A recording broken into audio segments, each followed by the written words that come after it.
Hello, hello, welcome, welcome. We are jumping right back into another one. I stood up to get some water, have a stretch, but other than that, we're going straight back in. It's going to be day 48.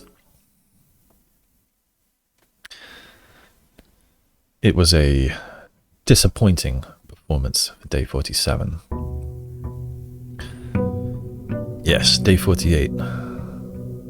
I throw a lot of coins in that well and make a lot of wishes, but they have a habit of absolutely not coming true. Right. This time I'm going to do a little differently and draft a few rooms before going outside. Den, let's go. Let's get a gem right off the bat. So 3 gems, 40 coins. Let's try 4 times to get something good. The mailroom is tempting, but I think I've turned that up to commonplace. The Nook is a little tempting since I have not started with a bunch of keys this time like I did last time. The walk-in closet, that's one of her ladyship's rooms. I don't have the magnifying glass right now though. Alright, let's redraw. Funeral parlor is a little bit tempting. The breaker box is a little tempting too. I'm going again. The commissary. Now that is more tempting. Somewhere to spend my money. I'm taking the commissary. And whatever that is, I want to switch that off. Give me one moment. Alright. Okay, what do they got for us? I was hoping for gems.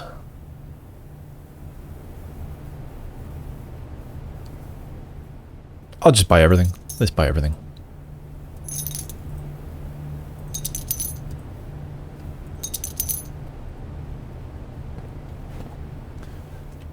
And maybe I head back and go the other way now? Yeah, let's hit both corners and then... Come on, running shoes. Nope, not hooking me up. Hit both corners and then go for an outer room. I think that's my plan right now. Okay, hallway. And then 4 tries at something good over here. Clock tower. But then I'll only have 1 gem. I don't think it's a great time for the clock tower. The mailroom is a little tempting again. Funeral... Nah. No.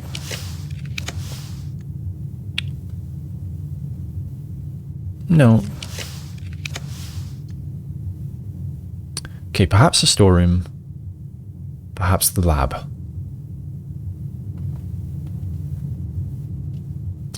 I don't have enough gems to make this worthwhile, I think.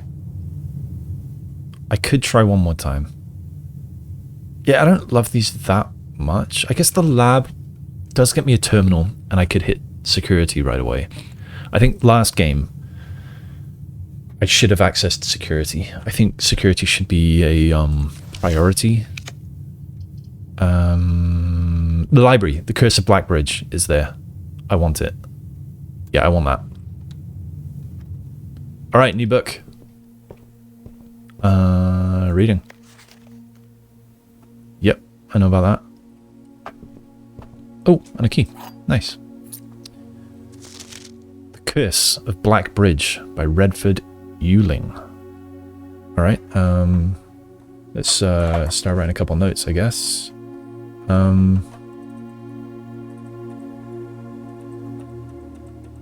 Where's the library? Let's put it here. So the Curse of Blackbridge. Let's nope. By Redford Ewing. Publication date? I don't know. No publication date. So who checked this out? Only me. Only I checked this out. December 24th. Wow, it's Christmas Eve. Xmas Eve. It's a creepy hand there. The cursor is I've got the bad... Oh, okay, now I've got the better cursor. Generously gifted, graciously gifted by Simon P. Jones. That's me. All right, do we have anything to zoom in on? Appears not. Oh, the hand is high def.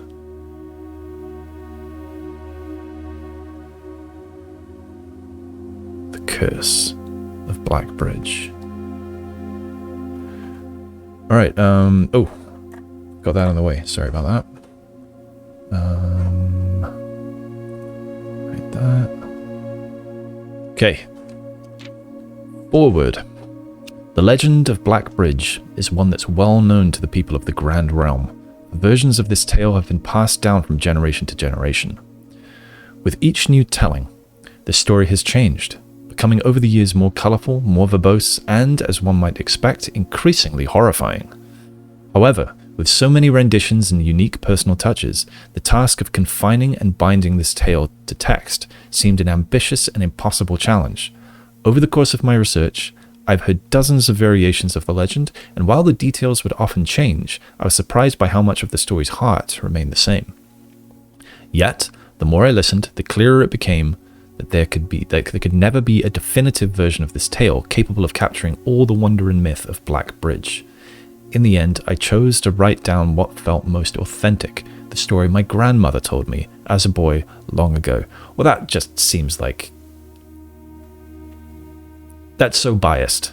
The one that felt most authentic is just the one that his grandmother told me. And so why... it feels like, why did he bother listening to dozens of versions of it just to give the one that his grandmother told him? I don't know about this. I might screenshot these pages to refer to them later if I need to. Screenshot. And screenshot. Alright, part 1, The Berry Picker from Oris.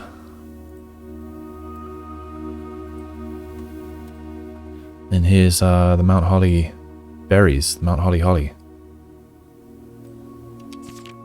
Many years ago, before peace had become a familiar word, there lived a group of rogues so wayward that the locals deemed it appropriate to call their number the Unholy Hounds.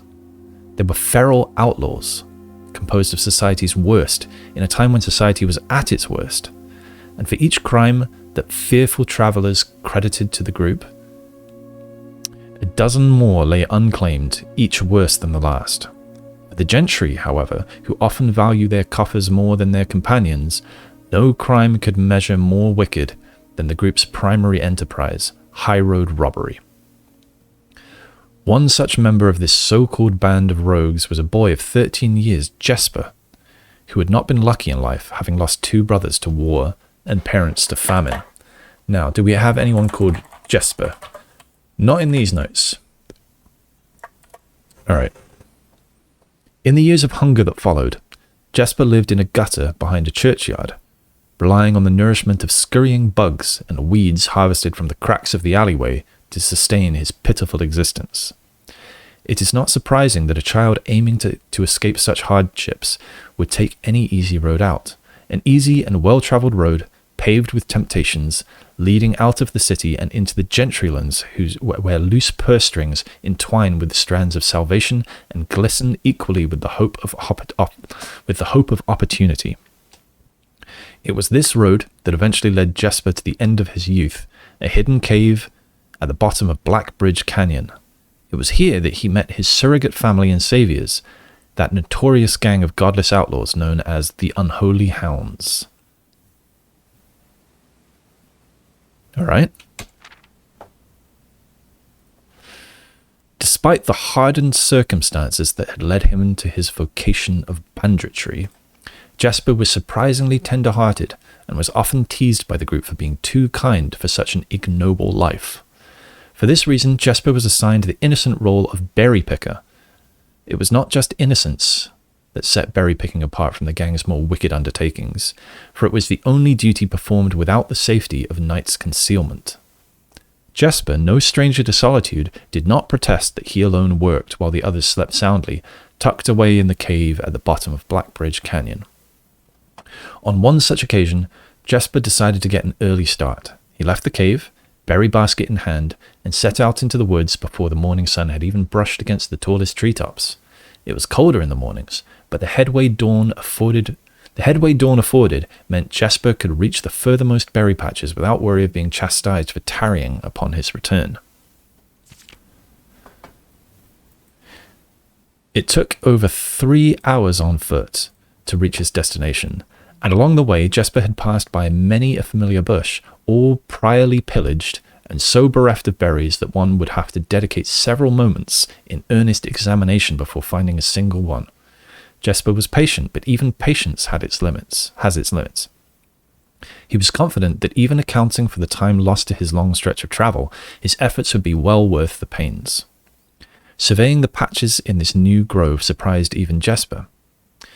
The red dots suspended among the leaves seemed as numerous as stars in the skies. Upon seeing such a bounteous sight, he clutched his berry basket tightly and nearly toppled over out of joy. Once he had regained his senses, Jesper quickly made a decision. He would not reveal the location of his newfound treasure. Instead, he would earn the respect of his confederates who, upon seeing his yield, might attribute the excess to hard work. Smiling at his plan, Jesper set off to fill his basket and was making steady strides in this task when the sound of thundering hooves interrupted him. So there he is. Jesper, picking some berries from this bounteous crop. There's his berry basket. What else have we got? Is he in a cave or what is this?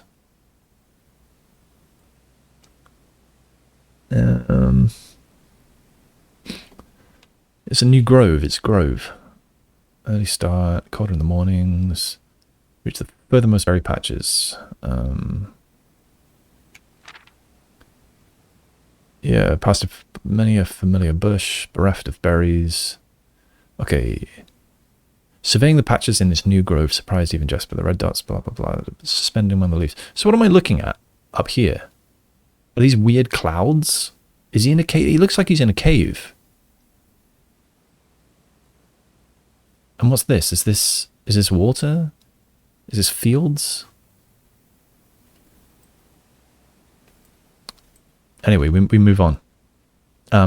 He's getting surprised by the sound of thundering hooves interrupting his berry picking. Okay. Next page. A carriage is approaching. The thought of it made Jesper freeze. Had he been so enchanted by his discovery that he had neglected to observe his surroundings? How could a roadway be so close? He ducked down and crept toward the impending sound, hiding behind one of the larger bushes nearby. Who's there? Let's have a look. There's Jesper. He's not hiding very well, is he? And here's a man or maybe woman in a carriage, 2-horse drawn carriage, and I guess these are trees. So is this trees as well? I suppose it is. Okay. It was only a moment more before the sound's source revealed itself. Within 50 paces of where Jesper hid, an elegant carriage with gold trim came soaring around a corner of trees, led by 2 beautiful white horses and conveyed by a stern-looking driver seated atop the vehicle, flaunting the most sophisticated regalia Jesper had ever seen. It was not just any carriage, it was a royal carriage. Even without ever having witnessed such a sight before, Jesper was certain. The sight had so transfixed Jesper that he stood awestruck, unable to tear away as the carriage approached. The little concealment the bush provided was soon proven unequal to the driver's lofty perch, and upon spotting the boy, he pulled the reins with such effect that the noble steeds slid to a sudden halt with precise control. Neat. You, boy! Get out from behind that bush! He shouted with a rigidity that betrayed a modest amount of fear. You startled me half to death, coming round the bend of my own drive, and me seeing such an unfamiliar face in a place where there ought not be any face. Jesper quickly contemplated running. The man was much older and his dress was suitable for courtly behaviour, not dashing through the bramble and mud. I was just picking berries. Jesper raised the half-filled basket up to allow the driver to see the proof of his words. The demeanour of the man suddenly changed. It was a change that Jesper was familiar with. He had many times seen the same stern expressions on the most fiendish bandits melt away when presented with a berry basket. Now, what the heck? That word bandits would so easily fit. Oops. That word bandits would so easily fit here. Why is it not there? Never mind, we continue.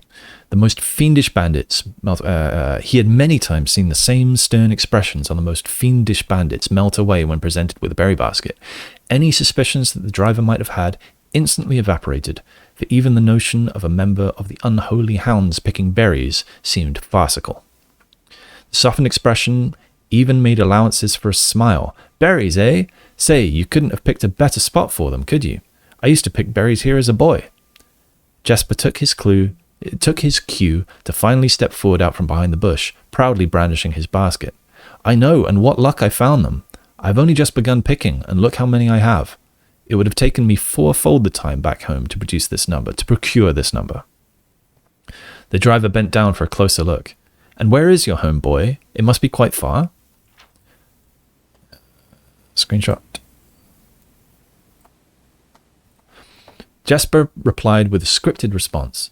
A little south of Tanner Fork, just past the burnt woods. My God, that is far. You couldn't have come all that way only this morning. It was true. Tanner Fork was in the exact opposite direction that Jesper had travelled. So Jesper actually lives north of this place. And Tanner Fork is to the south. So Tanner Fork to this place, to where Jesper lives, is a straight line going north. It was true. Tanner Fork was in the exact opposite direction that Jesper had travelled, and while that response would seem perfectly reasonable in a location closer to Black Bridge Canyon, he could see why it might seem less believable here. Sir, I have travelled much farther for much less profit. I dare say there is no distance yet made by man that would not be worth undertaking for a prize such as these. Surely you have tasted them for yourself? Jesper felt happier with this response, as it seemed to amplify the man's smile. In my youth often, but perhaps I took it for granted because I never had to travel very far, and even then my father would always drive us here in our carriage. So I'm ashamed I never had to walk such a stretch to earn an equal reward. It was Jesper's time to smile. Then let my efforts reward us both today. He raised the basket even higher, a taste in memory of your youth, sir. All right. There he is, raising the basket. His little boyish face there. He's got a... Is he wearing a tie? Might be wearing a tie. The driver chuckled and removed one glove, bending over the seat to reach down to the basket. And at the moment his fingers touched the first berry, the dagger in turn met his throat, cutting through a superficial layer of skin and drawing blood. Jesper caught the man's startled eyes. And for that taste I will have your purse, sir, in memory of my youth. Now, Jesper is an idiot. Because if he wants to come here, this is the most berries he's ever seen, and he had this whole plan of getting berries at little effort. But now he's learned that this is this royal fella's property. And the guy liked him. He might have been able to, strike some deal. He might have been able to get even more than just some berries. He might have been able to get other help. He might have been able to get money, board. He might have been able to get a job there and actually lived a life. But instead, he's... What the hell, man? Jesper's an idiot. Okay, cutting through a superficial layer of skin and drawing blood, Jesper caught the man's startled eyes, and for that taste I will have your purse, sir, in memory of my youth. The driver's arm had gone stiff, his chin raised and trembling, more frightened than he had ever been before. Whether unable or incapable... Are they the same? I think they mean the same thing. If you're unable to do something, you can't do it. If you're incapable of doing something, you can't do it. Whether unable or incapable of speaking, he did not respond to the boy. Perhaps he did not think his jaw could afford to be engaged at this particular time. Jesper let the basket drop, freeing his other hand to probe the man's pockets. "Do not mistake me, sir. I will not kill you if you give me no cause, though I will admit the thought of taking your carriage and leaving you the indignity of walking appeals to me." Unable to find a purse in the man's coat, Jesper pivoted to search the seat under him. "Why have you no purse upon your person?" The driver slowly raised his hand cautiously, pointing toward the carriage door behind him. Jesper lowered the knife's edge to a small degree to allow the man to speak, which he did in turn softly. "There's a lockbox in the carriage." "Well, come down there and grant me the courtesy of sparing your life and binding your hands, a concession I assure you of my tender heart, for it would be much easier to slit your throat." The man started to comply, slowly lowering himself from the driver's seat of the carriage. Once down, Jesper guided him away from the carriage to a nearby tree where he instructed him to get on his knees and put his hands behind his back. Did I screenshot this page? Damn it. I think I probably did. Let's check.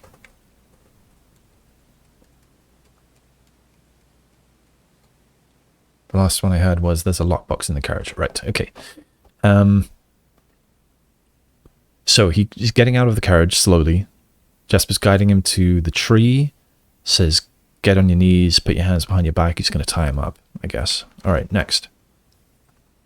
Excusing his inexperience, the man indulged Jesper while he figured out how to adequately bind him. The smile and kindness Jesper had seen on the man's face, now nothing more than a distant memory. In their place, cold, dark eyes displaying no emotion.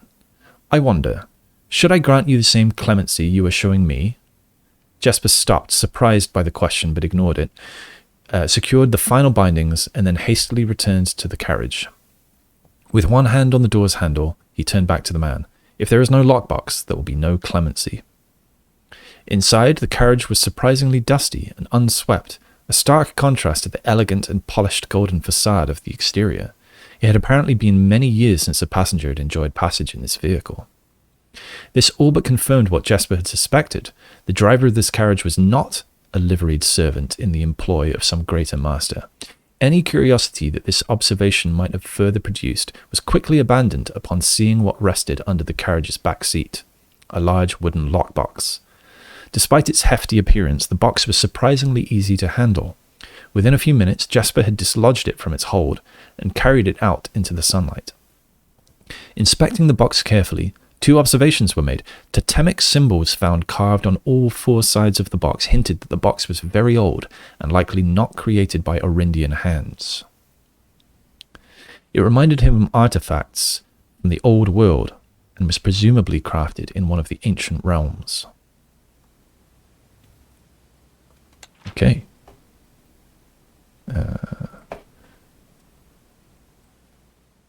Secondly, the box was secured by a rusted yet robust padlock and would not open easily without a key. Jesper looked over to see the driver quietly observing from his indentured position. "Do you perhaps have a key you can provide me to open this box?" Without emotion, the driver replied, "There is no key to that box." Jesper stood up. "Easy enough then." Let's have a look at the box. So this is grass, I guess, and undergrowth.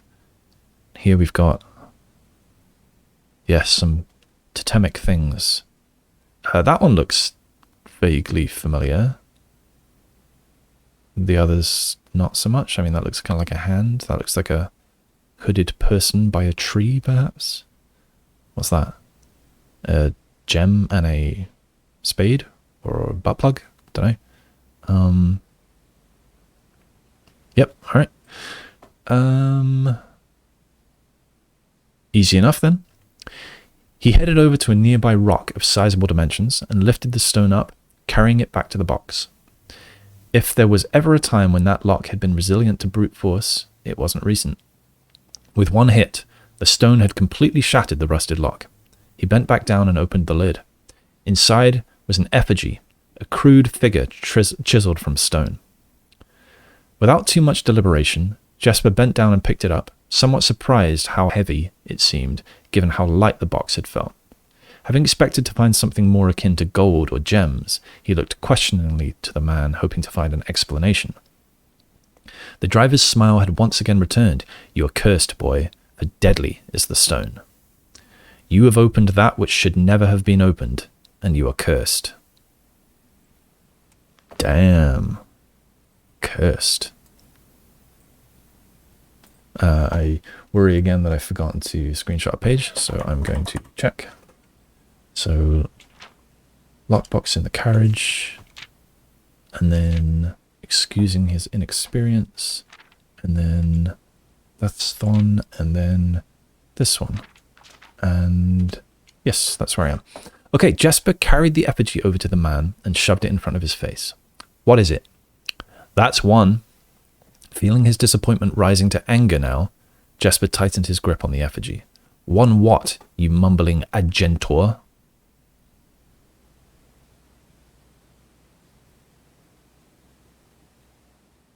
So, Aj,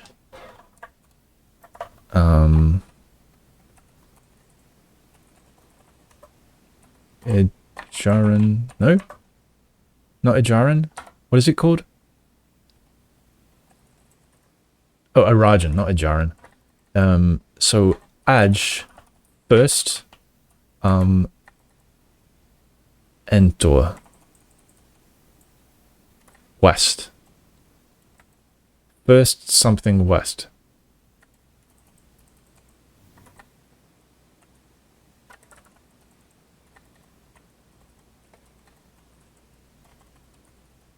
Seen in Curse of Black Bridge. Some kind of insult.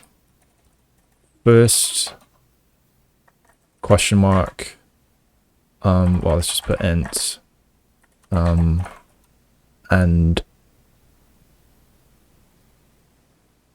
oh no, there's only one R, so it's not going to be west.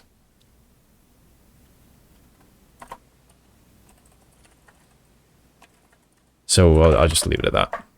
And then I want to go back to the Curse of Blackbridge, which I'll write some notes about in a bit. "You mumbling agentor. And in God's name, why have you no purse upon your person?" The man did not seem intimidating. "1 pace." He paused for effect.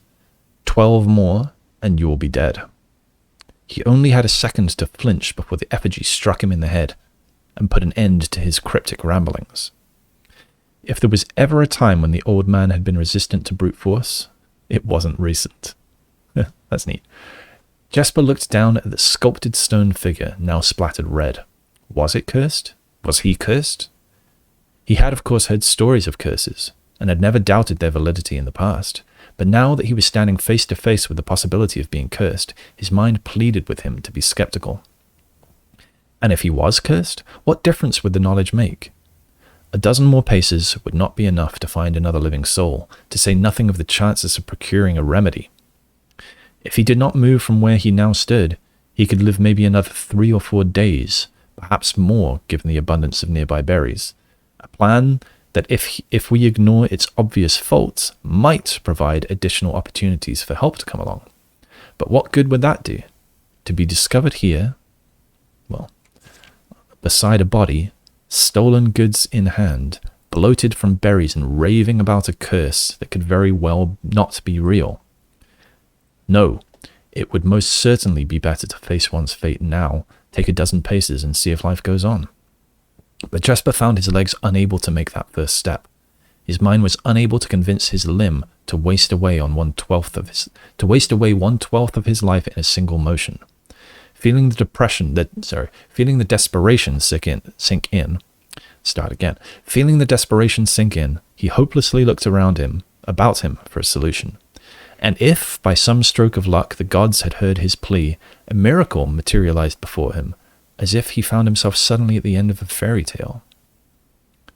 2 white horses and a carriage of golden trim were beside him, the answer to his immediate prayers. He laughed at his fortune, and calculated the short number of paces back to the road. 4, perhaps only 3 if he jumped. He made a quick survey to see if there was anything he wished to grab before taking the plunge. Let's check it out. So here's the...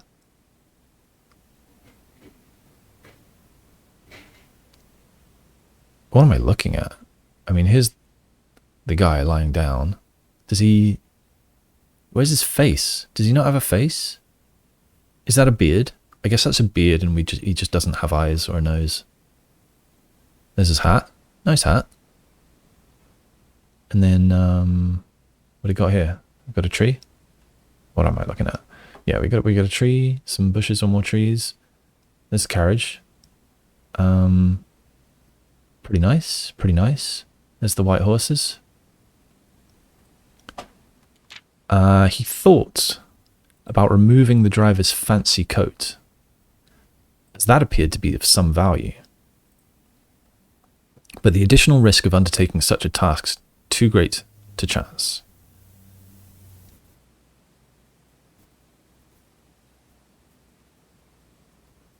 It's missing the word was. The additional risk of undertaking such a task was too great to chance. And so, after a profound breath, he took his second, third, and fourth steps, though they were quite large. Seated now behind the horses, he reached for the reins and suddenly realized that he was still gripping the effigy. If the curse was real, then it would most certainly be better left here. If, on the other hand, the story was fictitious, there might be some appraisal that could be made. There might be some appraisal that could be made of the figure. It was, after all, found within a lockbox, whose typical function oft secures objects of value. Having witnessed firsthand the horrors of destitution, Jasper found his mind equally reluctant to allow his hand to let go. If it is cursed, I die. If not today, then tomorrow. And if I die, what care have I?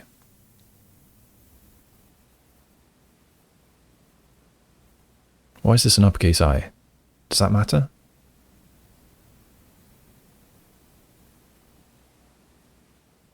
And with that statement said aloud, to the horses seemingly, Jasper took up the reins with confidence. Part 2. Below the Black Bridge. I'm actually going to take a very short break. And I will be right back. Alright, Part 2. Below the Black Bridge. Miller awoke... Who's Miller? Miller awoke to some light nudging from a familiar... Oh, not some light. He didn't awake to some light. He awoke to some light nudging from a familiar foot. Okay, let's try that again. Miller awoke to some light nudging from a familiar foot. Only one person would have the cheek to awaken her in such an ill-mannered fashion. Shaking the sleep from her eyes, she glared up at him in the darkness, but did not say a word. He nudged her again, teasingly, then stepped back into the dim. After taking a moment for her eyes to adjust to the darkness of the cave, Miller remembered. She was on third watch today. Quietly collecting her things and wits, Miller turned as she left, waving to her young friend, who was more than likely already asleep. She crept through the cavern's main passage, careful to not wake the sleeping bandits around her. Like a hero in a book, she often mused. Quietly, she grabbed a bow from the haphazardly formed pile of weapons, shaking the accompanying quiver in the darkness to assess how many arrows it held. Then she walked toward the sun-drenched mouth of the cavern, ready to start her shift. Let's have a look. Is this her? Is this Miller? Might be. She's in a cave.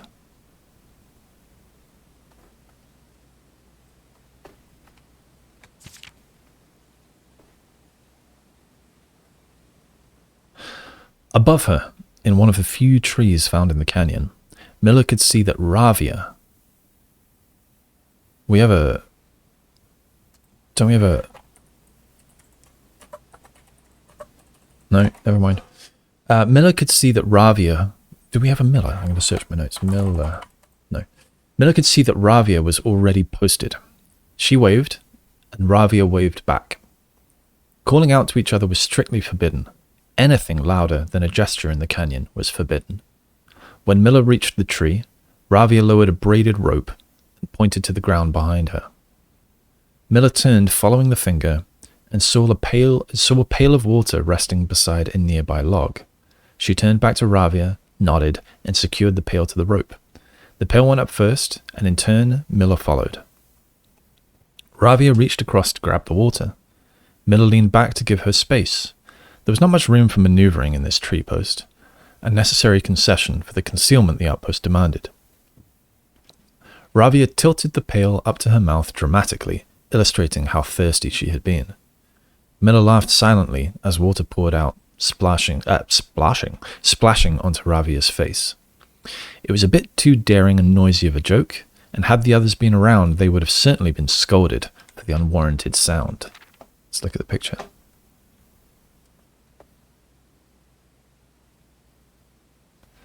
Got a rope dangling out of the tree.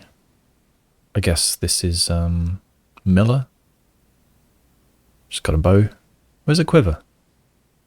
And I guess Ravia's up in the tree. Can't see her. But Miller appreciated the efforts Ravia took to verbalize the silence of the morning.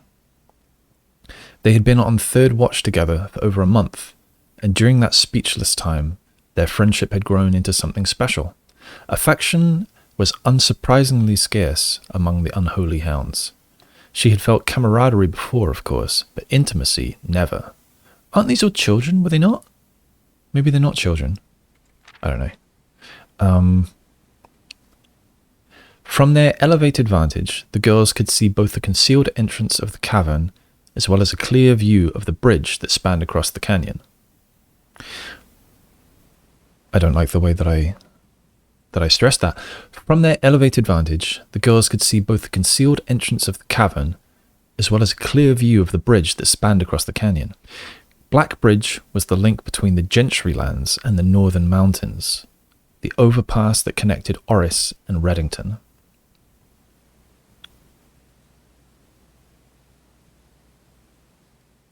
So, can I infer from this when this all took place?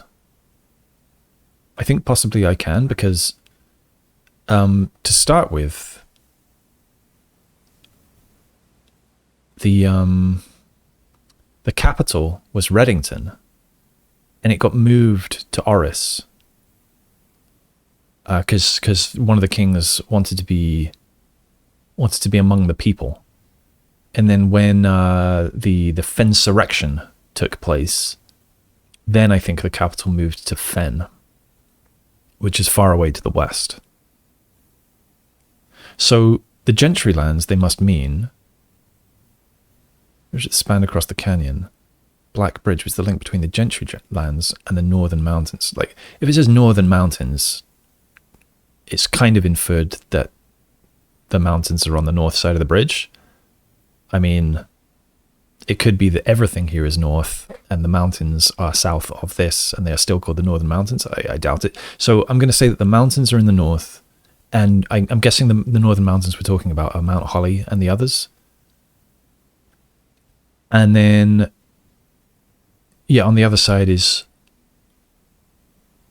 the overpass that connected Orris and Reddington.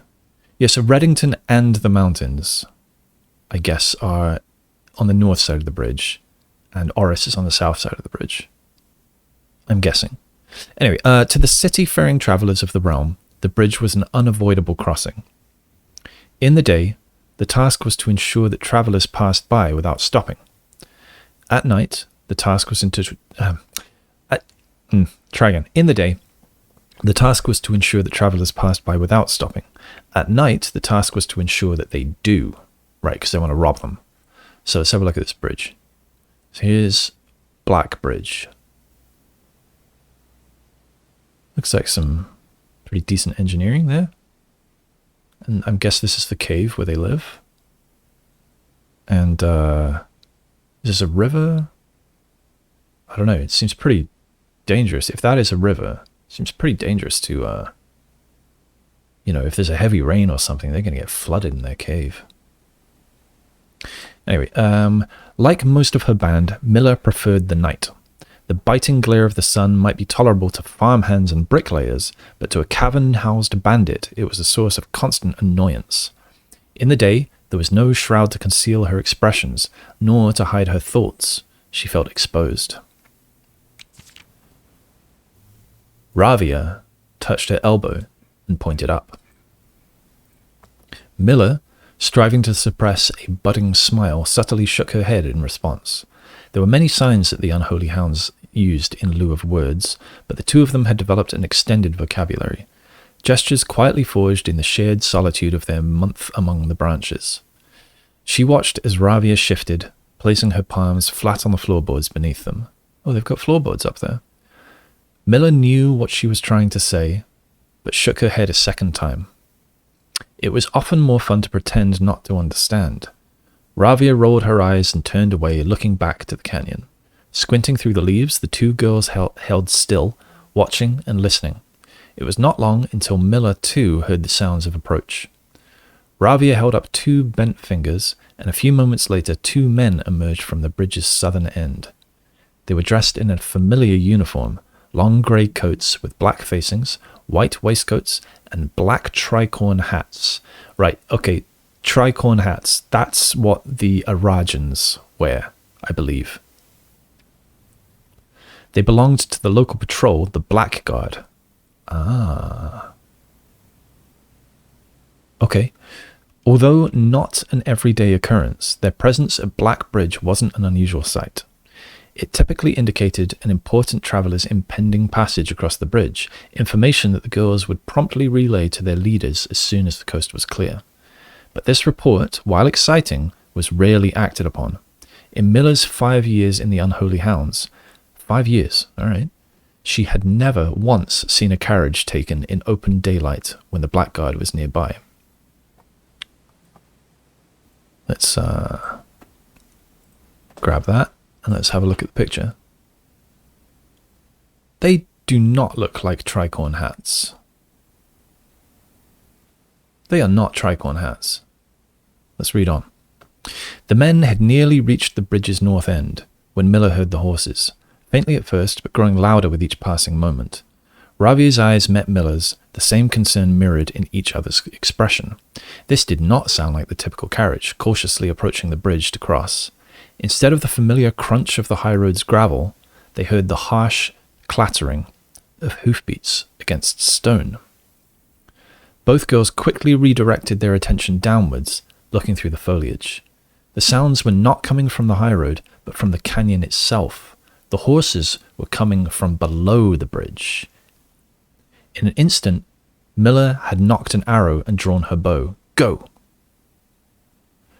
Ravia was gone before the whisper had even left Miller's mouth. The young scout was already sliding down the bank below, racing toward the cave. There was no road that ran below the canyon. There was no reason for numerous horses to be approaching their cave. There was only one reasonable conclusion, and both girls had reached it instantly. The base had been compromised. This was a Blackguard attack. So this is saying tricorn hats. What was it? Dressed in familiar.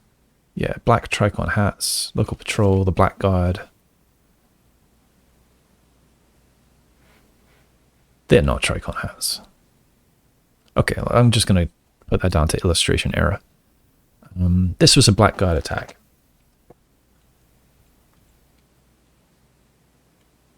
Okay, next page.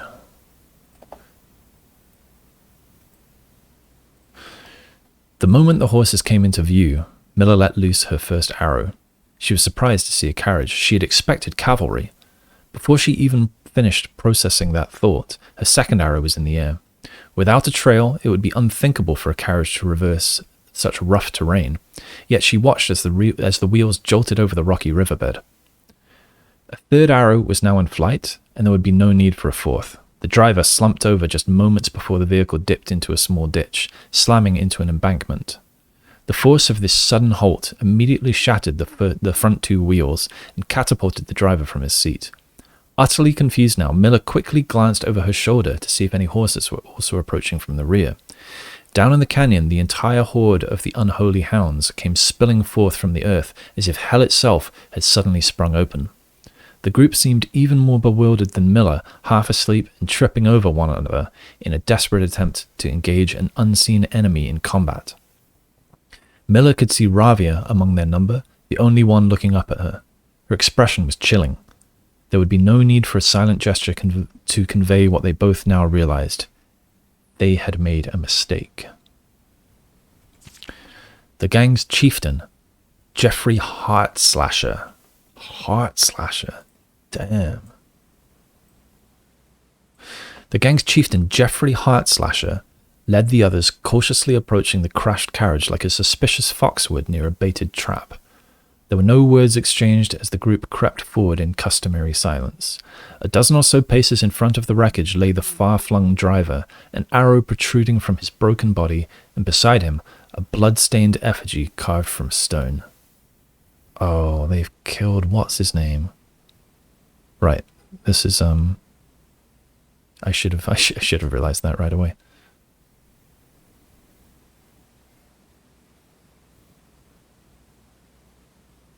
There's the effigy. Not sure what to make of it. And here's, what's his name? Jesper.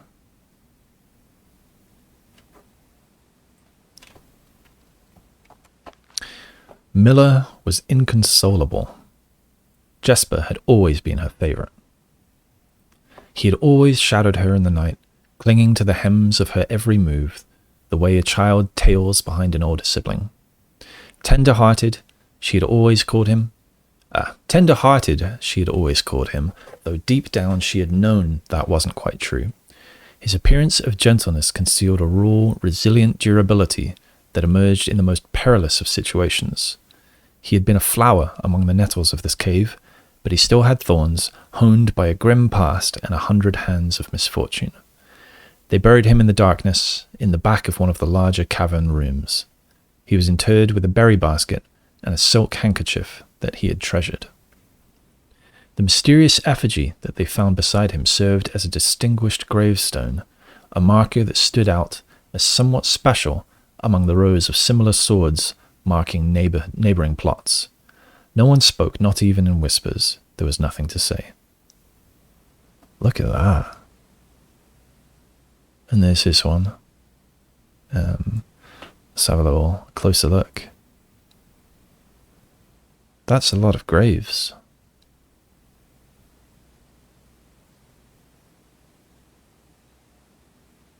And there's Jesper. Oh, look at that. Arinda Aries.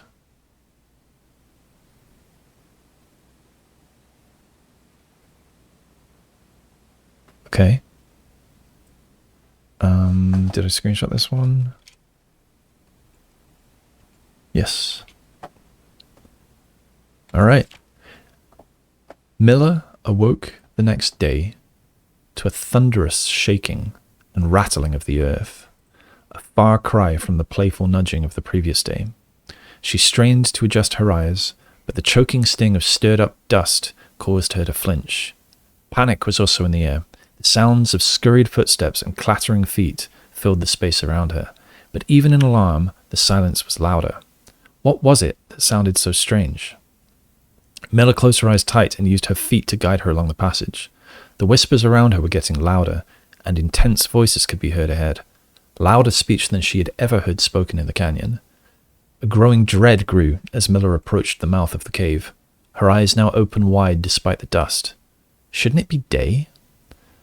Miller felt a hand in the darkness, pulling at her. It was Ravia.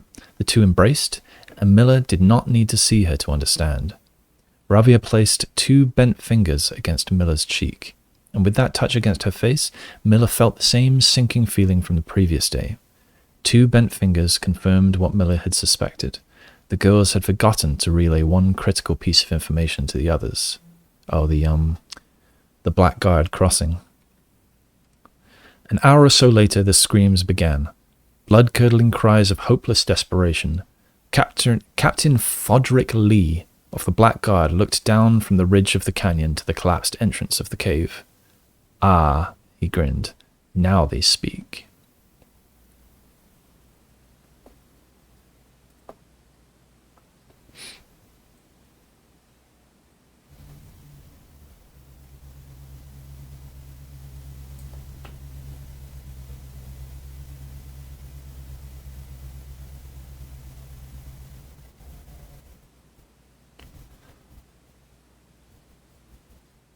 So they collapsed the cave.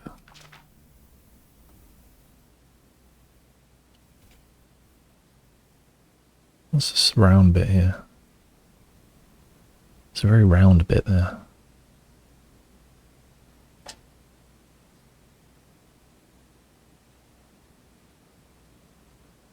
Whoa. Okay. Captain Frederick Lee.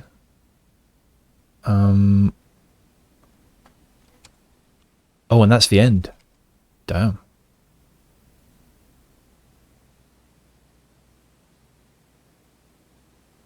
Okay.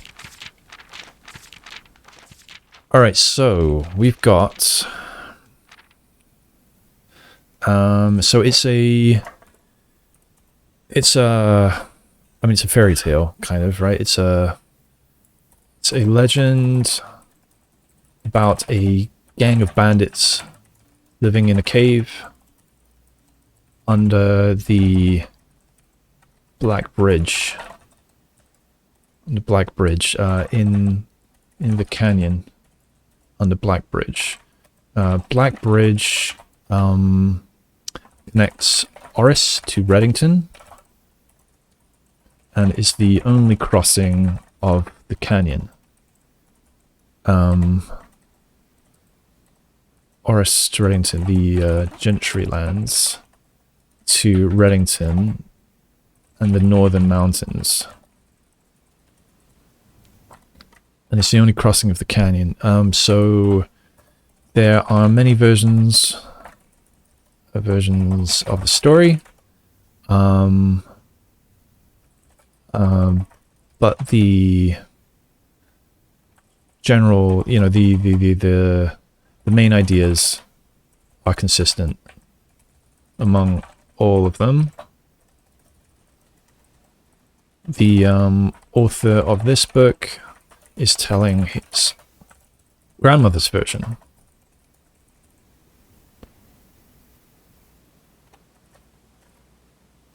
What felt most authentic.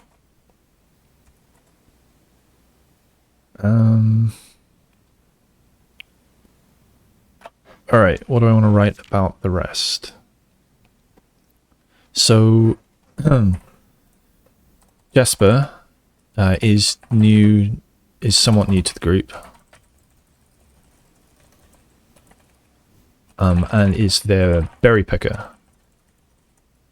He is from Oris.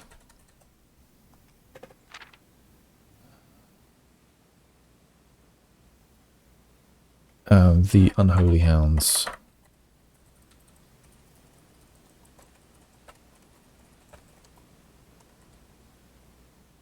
So wayward. They're feral outlaws.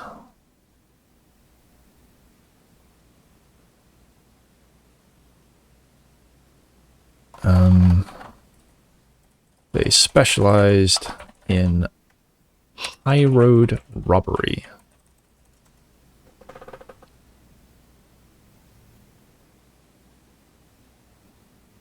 "13 years old, Jesper.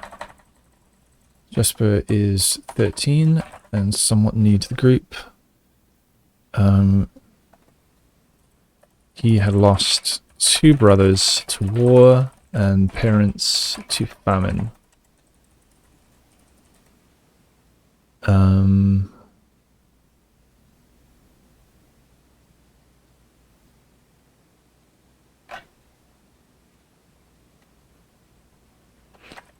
Lived on the streets in a gutter behind a churchyard for finding the bandit group.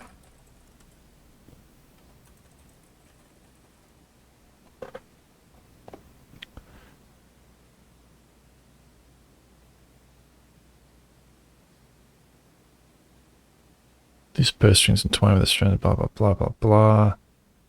To the end of its youth, a hidden cave at the bottom of the Black Bridge Canyon. It was here that he met his surrogate family and saviors, the notorious gang of godless outlaws known as the Unholy Hounds. Hard in circumstances, surprisingly tender-hearted, teased for being too kind. this reason, assign the innocent role of berry picker. Stranger to solitude. Did it say which direction he went? Okay, Jesper woke up extra early to travel to the furthest groves to pick berries.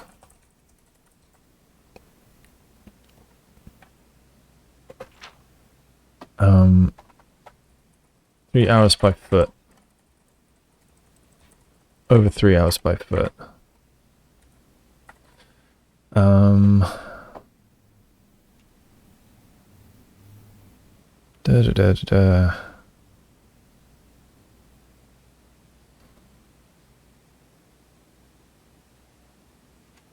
Okay, turns out he had entered private land, but found a lot of berries. He was surprised by a carriage, horse-drawn carriage, driven by a man, a royal-looking man.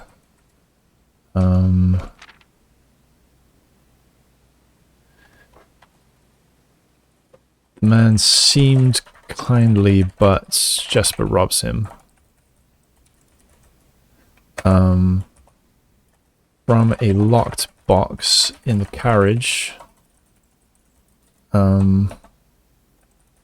Jesper took a small stone effigy from a locked box in the carriage, tied up the man, and the man said Jesper was now cursed. I'm also going to note here that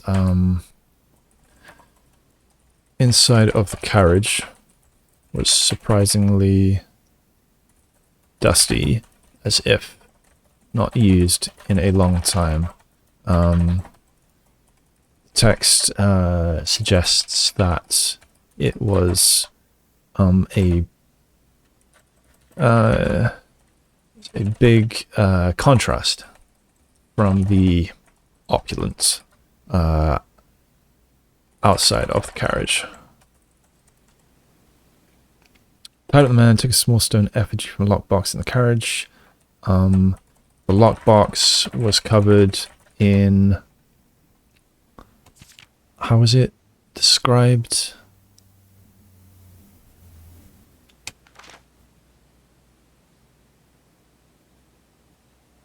Oh yeah, Tanner Fork.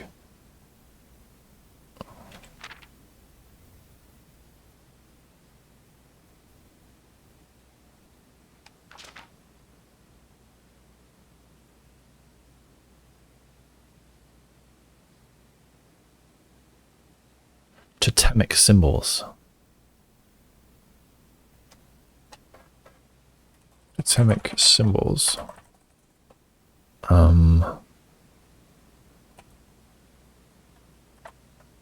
Which reminded him of artifacts from the old world and was presumably crafted in one of the ancient realms.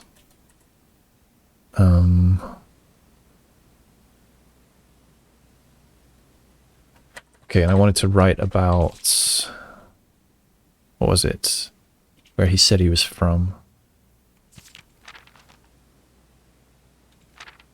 Yes, here.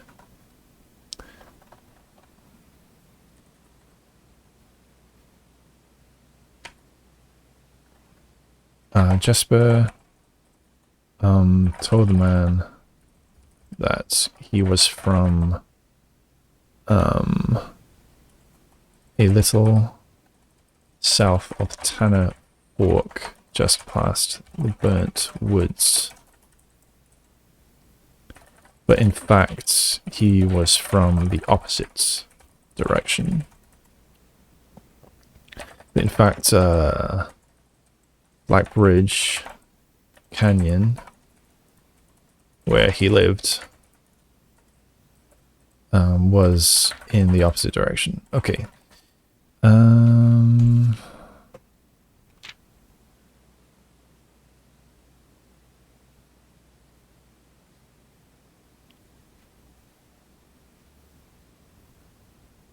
Some kind of royal guy. Yeah, it seems like the man was some kind of royal or noble. Mentions that he never had to walk far. Never had to do much work. Something like that.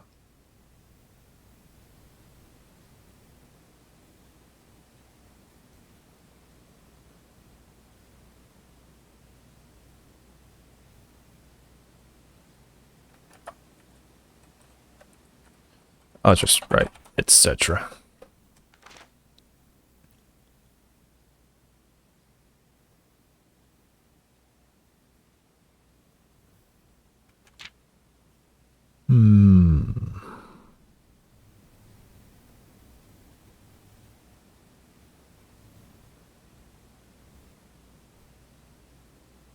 Likely not created by Arindian hands.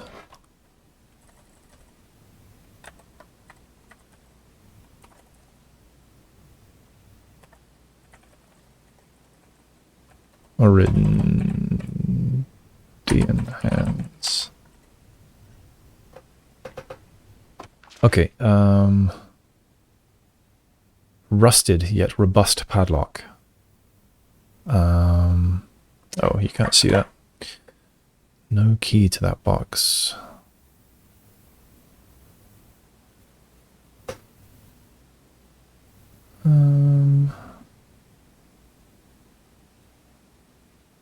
Deadly is the stone.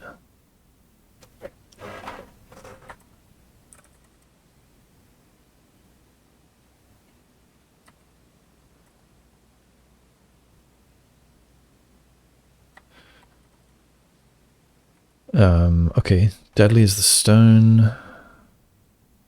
The man says the box should never have been opened, and says deadly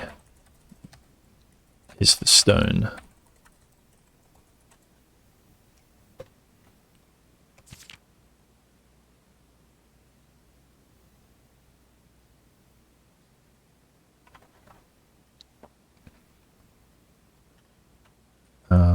He refers to the effigy as one.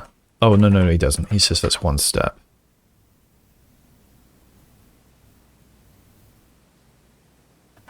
It will kill him within 12 paces, or 12 more, no, 13 paces. It will kill him after 13 paces.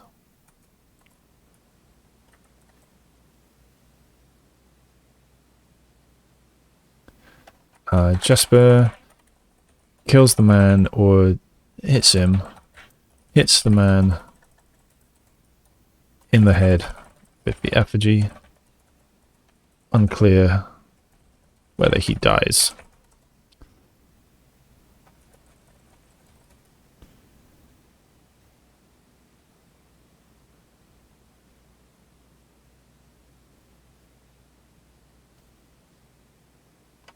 Okay, he takes the carriage and drives it home, hoping to avoid the effects of the curse by not walking. Meanwhile,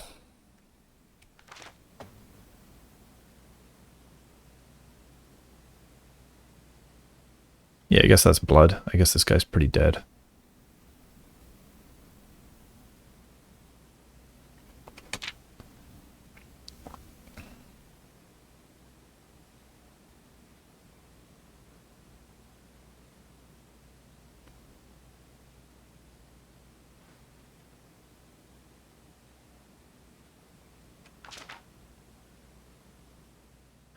So did the effigy kill all the other kids? Because they buried him and they were running around because they're being attacked, and then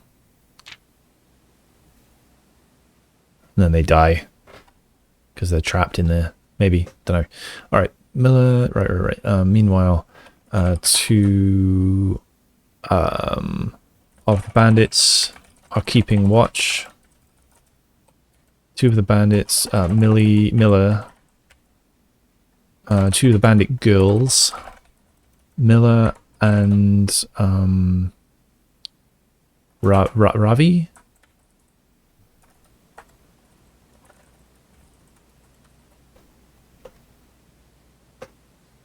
You watch near the cave bridge in a tree.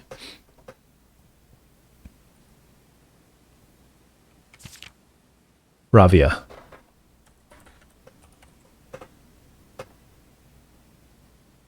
I don't think this stuff about the water seems very important.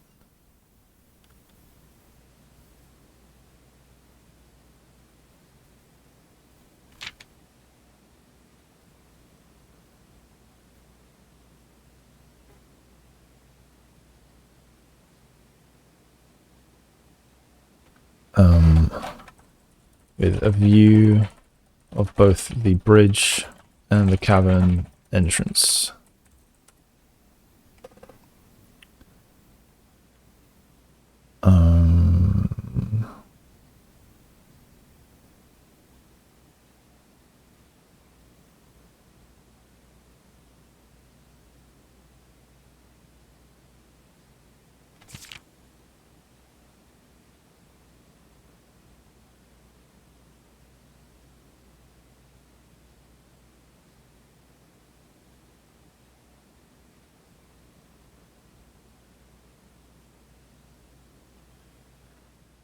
They spot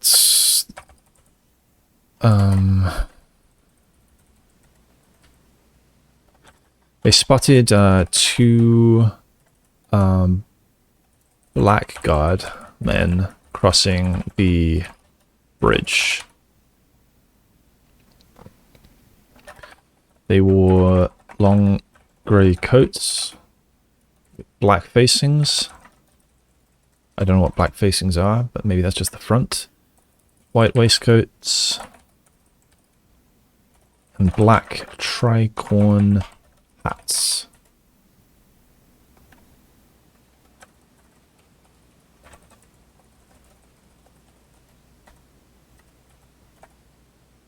Okay, oh, sorry. So, where am I? Important travelers and pending passage across the bridge.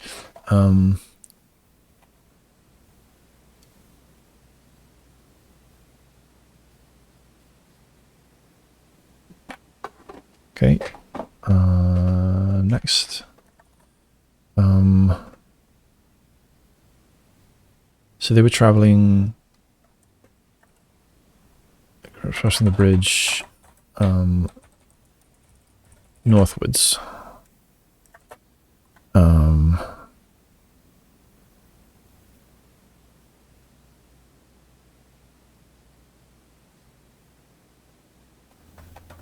Okay, at the same, when they'd nearly finished crossing, they heard an approaching carriage, but not on the road above. Not on the road above, but rather down in the canyon. They panicked.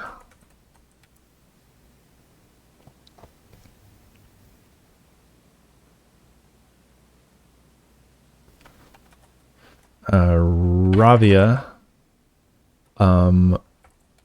rushed down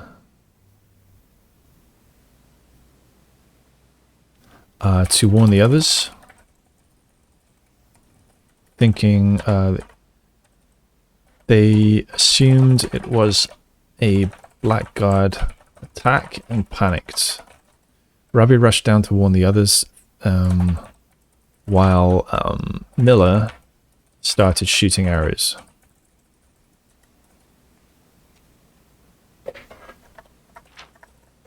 The moment the horses came into view... Yeah.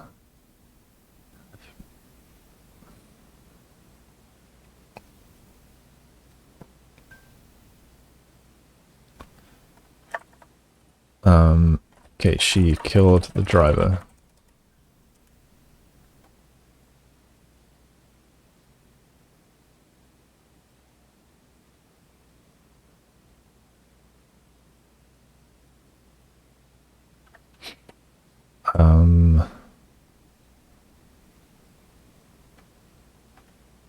The rest of the bandits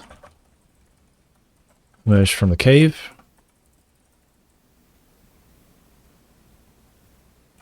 And soon found that they had in fact killed Jesper. He was returning with the carriage. Jesper, not a blackguard.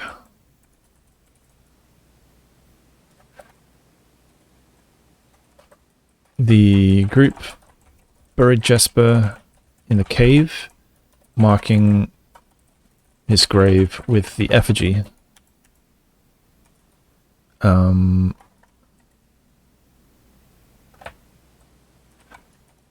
nearby graves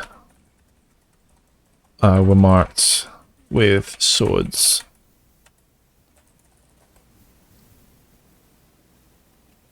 So yeah, that's here, isn't it? Or here.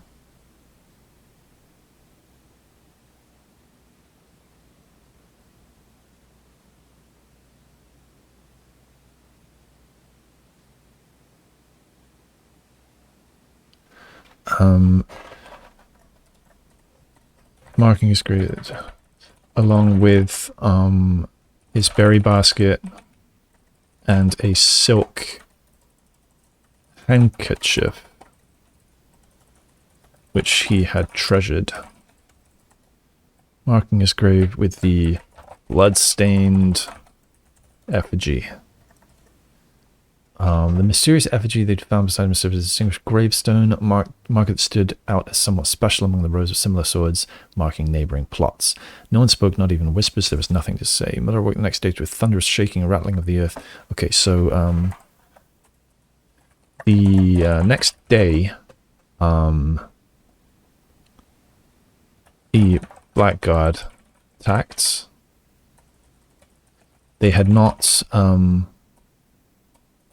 Miller and Ravia had forgotten to warn them, the others, about the two guards who had crossed the previous day, and presumably they had seen or heard the chaos below.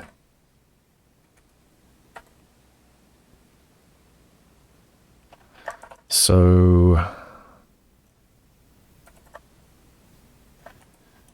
the blackguard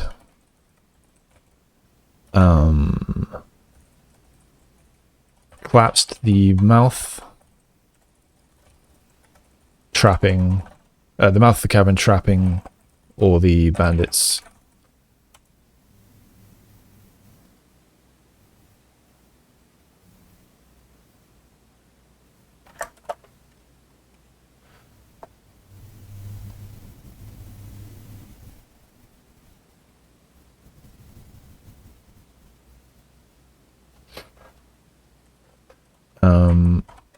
An hour or so later, the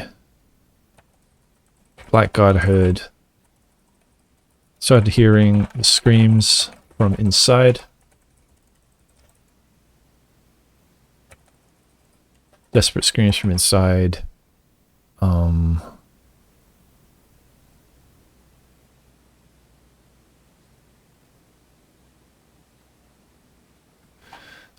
They seemed Happy to have killed this group.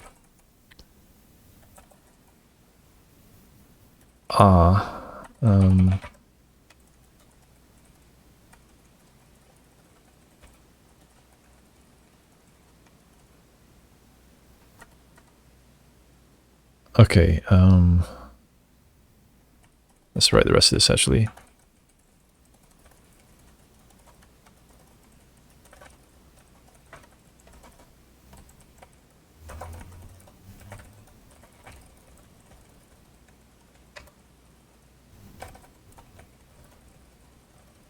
Oh shit, sorry. He grinned, now they speak. Alright, that's that. That's my notes about this. Yeah, that's a little, I don't know, a bit much, I guess. No trial or anything. There's some suspicious, oops. There's some suspicious dots there. Where was it? Here. It's nothing. Just smudges. Alright, did it actually say how old this group were? I thought at the start that they were all children. I mean, one of them's 13, right? But, group of rogues. Boy of 13 years, so that's one of them. Gang of godless outlaws. End of his youth.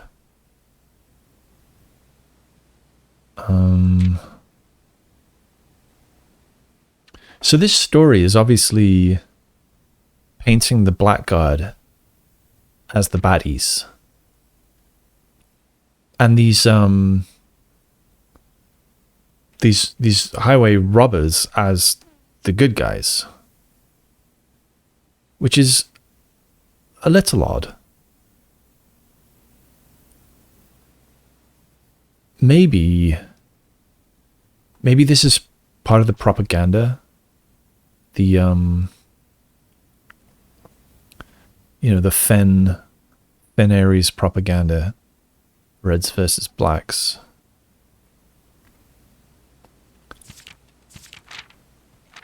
Yeah, it doesn't seem to say kind of how old all the others are.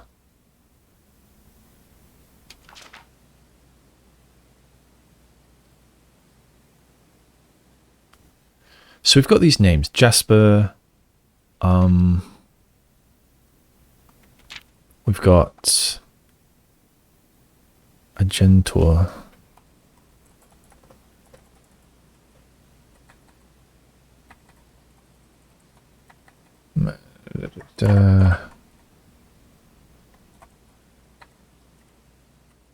Jasper calls the man an Agentor, which appears some kind of insult.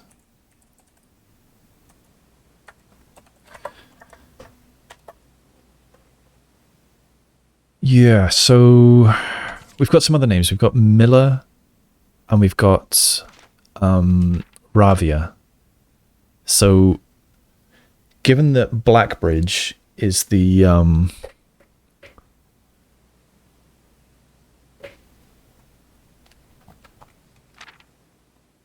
also the name of the network, I wonder if the password that I'm looking for might be one of the names in here. Ravia, Miller, Jasper.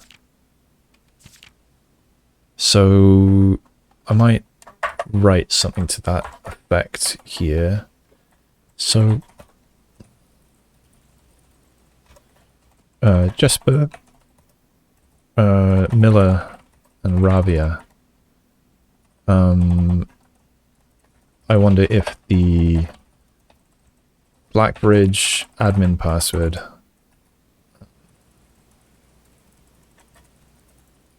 might be something to do with these. So we had read the Curse of Blackbridge done, by the way, from my list.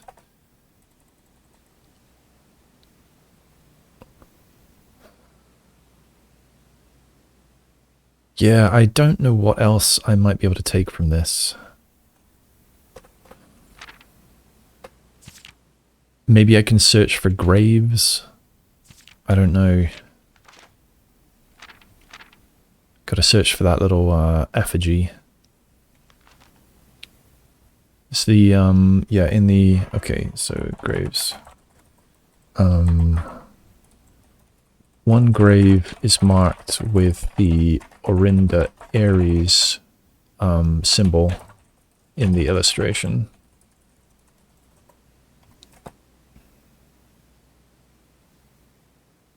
Yeah, I don't know what else to take from it.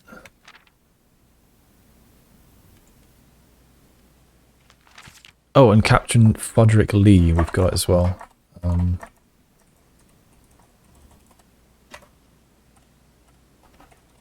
Captain Fodrick Lee.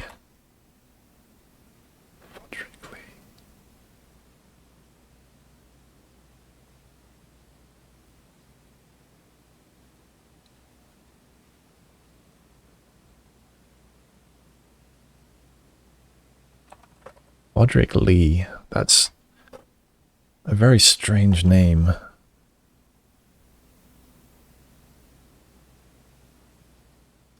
Is that an anagram? Fodrick Lee? I can see that I can make circle from that.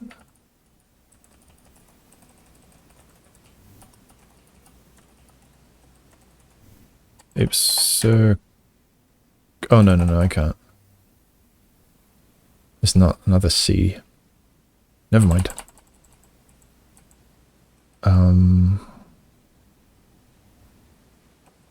I can make code.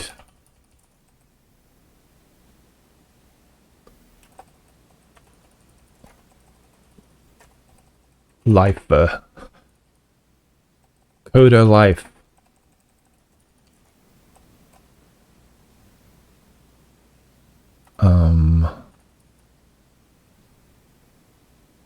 Yeah, I don't know. Alright, give up on that for now. So yeah, I don't really know what to make of this book, unfortunately. Redford Hewling.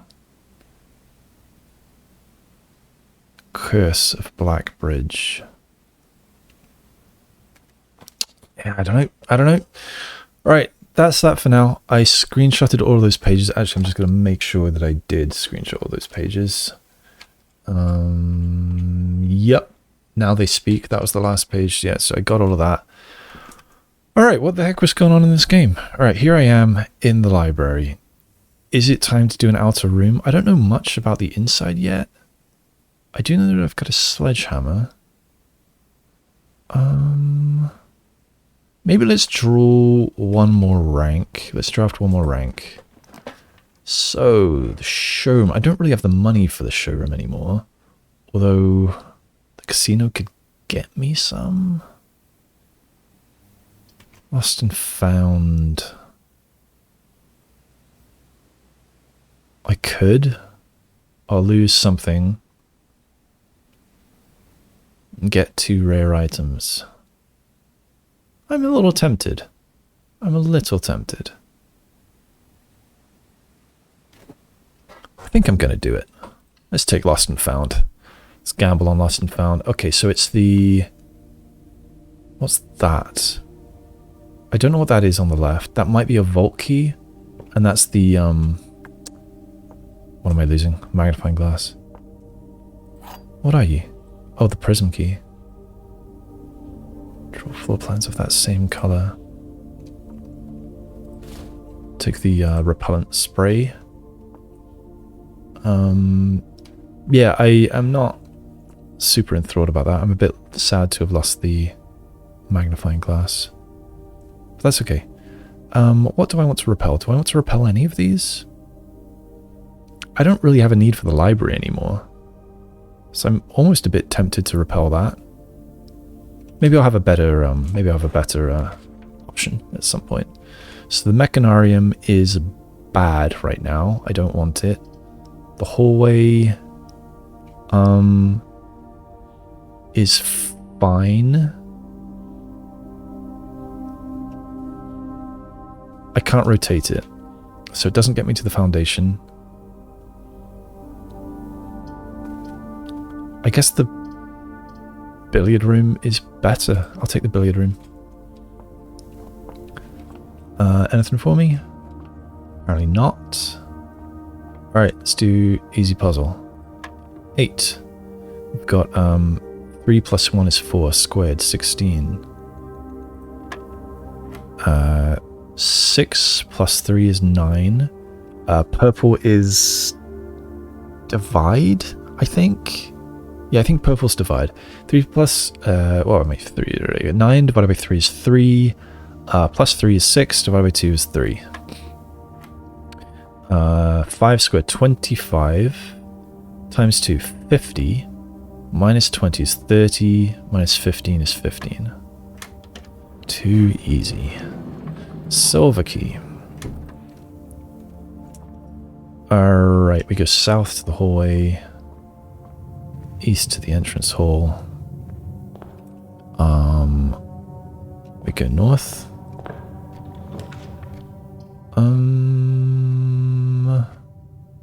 I don't want to spend the 2 gems on that, no way. Do you know what? Let's quest bedroom. Let's do it. Do I have any reason to go in? There's something on the... Yep, got a gem. Nice. Okay, I don't think there's anything else. Got the 10 steps. Maybe now is the time to do the outer room. Let's do it. Okay, I wish for luck. Wow, it's already night. I spent a long time reading The Curse of Black Bridge.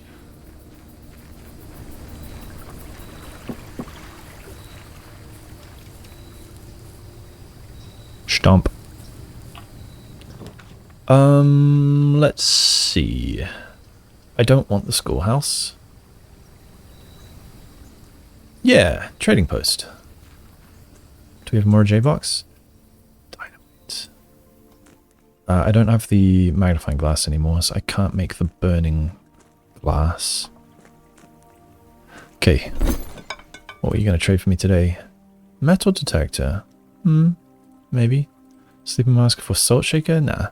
Sledgehammer for coupon book? Nah. Prism key for 4 dice. It's quite a lot of dice. Repellent. Secret garden key. Huh. Maybe. Maybe. Silver key for 3 dice. I'm a bit tempted for that.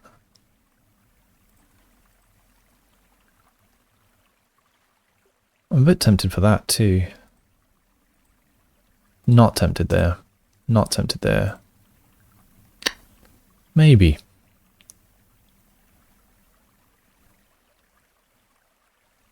No. No. We'll come back if we get some more items, I guess. Yeah, steps aren't such a concern. What if I've got the running shoes? What time is it? 8:30 PM, I think. And where do I want to go? Den. Do I want to go north from the commissary? No, I'd prefer to go north from the den. Corridor or kennel. Do I have the shovel? No.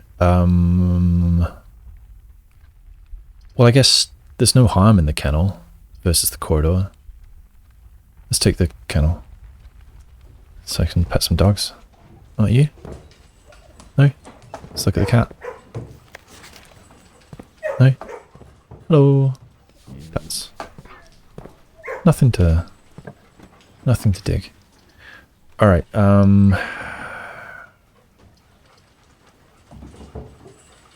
well, I suppose it's drawing room. Unfortunately, I still don't know what to do here.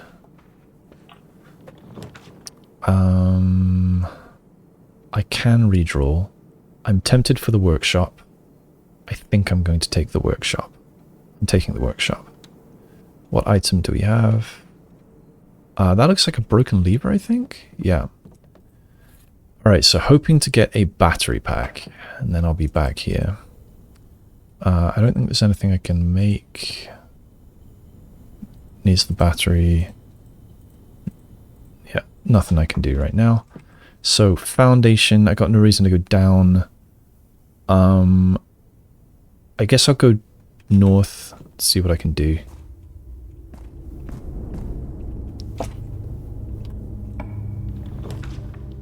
Oh, I forgot about that. +1 star. It sometimes gives a gem as well. And it's doors. Yeah, I want that. So, first time I've had the Starfish aquarium. Are there starfish in here? Oh yeah, it gave me steps as well because it's a sleeping mask. I don't see any starfish. Are the fish different? I haven't paid that much attention to the fish. I don't suppose it's going to give me different... Oh, nice. I don't suppose it's going to... Oh! There are the starfish. I don't suppose it'll give me different clues now if I drain it. I wouldn't have thought so. Okay, let's go east. I was kind of hoping it'd be locked so I could get the... Oh, wait, I didn't... Wait, what do I have? No, I don't have the secret garden key. That was last time. So I could go pantry and then a bedroom closet is 4 items if I draw it here. That's probably worth doing. I don't really care about the 4 money. This would be 3 keys, which isn't bad. Do you know, I think I am actually going to grab this. So I can go around the corner, cough it. Money, banana. And hope to get a better dead end here. Oh. I could clock tower. I should have taken the bedroom closet, shouldn't I? I think I might do the clock tower. Unfortunately, I can't be here at 1... Oh, even 1:30 is mentioned here. Oh, that's silly of me not to realise. I think I'll take the clock tower. I don't know if 1:30 AM counts. Because I kind of want to see if the sanctum key is going to be in there again. I don't know which one I put in the... Oh, nice. I don't know which sanctum key I put in the code check when that happened. I'm not sure. Wait, is this the actual time? Wait. This clock is different. That gives 1:30. This is saying 9 PM. 9 PM. So I don't think I'm going to wait here until 1:30. I don't think I'm going to do that. Oh wait, where's the silver stopwatch? I guess you don't always get a silver stopwatch. Well, now I know. This room is sometimes useless. Well, that's too bad. No silver stopwatch for me. Alright, that was a waste of a spot. I would quite like to come back at 1:30 though, if I can. Should keep an eye out for other clocks. Alright, so let's draw west from the aquarium.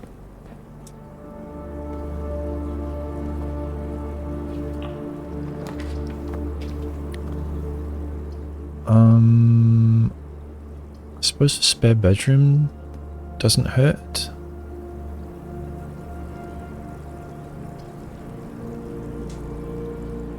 I'm between the bedroom and the spare bedroom. I think I'll take the bedroom actually. Let's take the bedroom. It's a little safer for the next draw. Any items? Yes. This.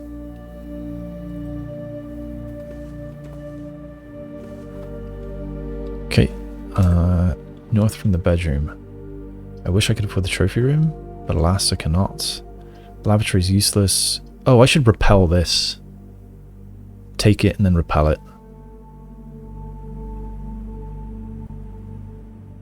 What have I got for gear rooms? Got the workshop. And that's it. And this. So this will have 2 doors, which I think is actually better. I think that's better. I hope it faces west. It faces north. I suppose that's fine. I'm starting to worry about keys now, though. Alright, do I want a silver key? Yes, I'm going to use the silver key here. So the vestibule is... I don't like any of them. I guess conference room I like most right now. Yeah, I don't have enough keys for the Great Hall. So conference room it is. Hopefully it will give me something. A banana. Would have preferred a key. Or a gem. Alright, west. I don't really care about the steps. I think I like the corridor here. Get me through to a guaranteed unlocked door on the west wing, where I would love to get a hallway. Alright, I'm fine with the chapel.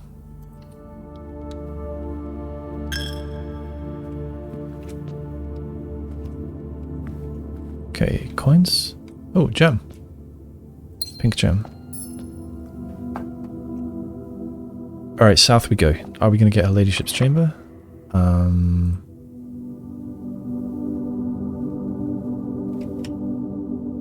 How does the prism key work again? Oh, so I will get the same color rooms. So I will draw, what, like the weight room and the lavatory and the...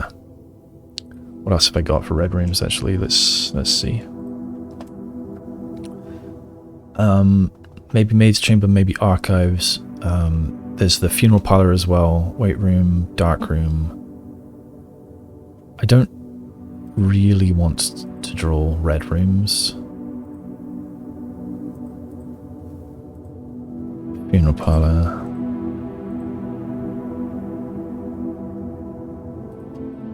So yeah, I don't think I want to use that. So maybe I'll just use a regular key. It's my only one. Foyer would be nice. I'm taking the foyer. Going through. No, it won't be locked. Pool is nice here.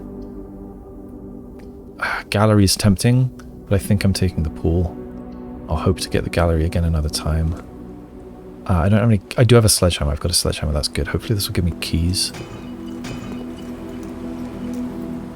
Okay, no keys, but gems are nice to have.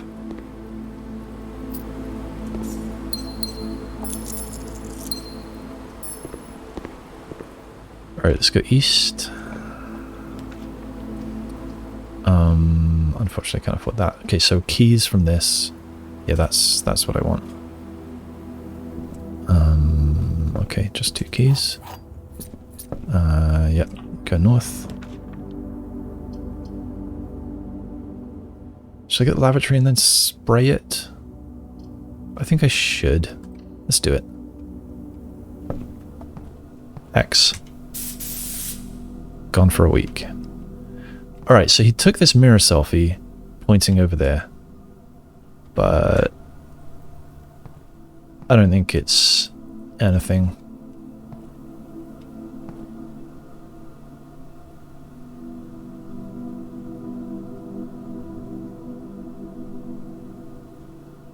That S looks a little bit familiar. I don't really remember why.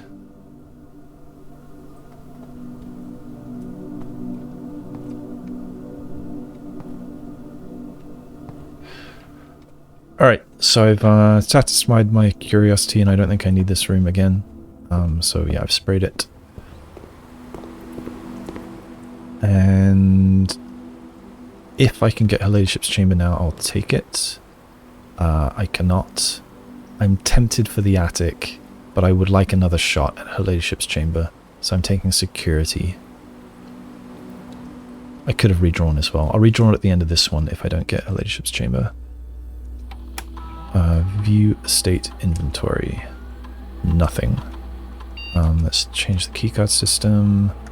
Security level to low. Offline mode to unlocked. Confirm. Back. Security menu. Log in. I have the conference room, so I could spread money, I guess. Star services. Let's order a sledgehammer. Always a sledgehammer. And let's remote to the... I could lab. But if I office, then I could spread money. And I have a conference room, so I feel like I may as well do that.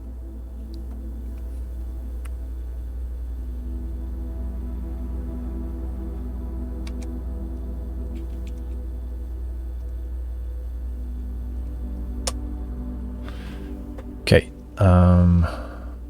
Any items? No.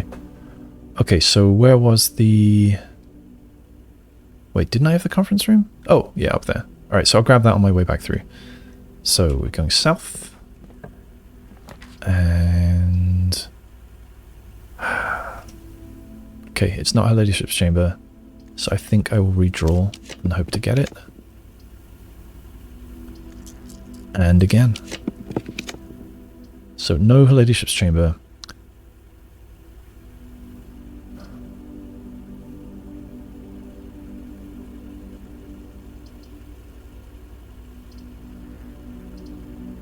I guess I'll take the closet.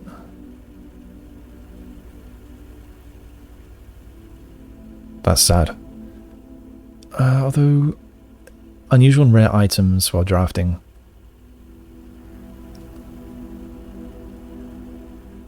I've got the workshop, so I want to do that. Is there any point going in? I don't know, so I'm going to do it, just because this is only the second time I've ever had this. So there is a digging patch, but I don't have a shovel. Right, this is a letter from Bridget telling me how to access the center of the cloister. Very bright for nighttime. I wonder what the time is. Is there a clock in here?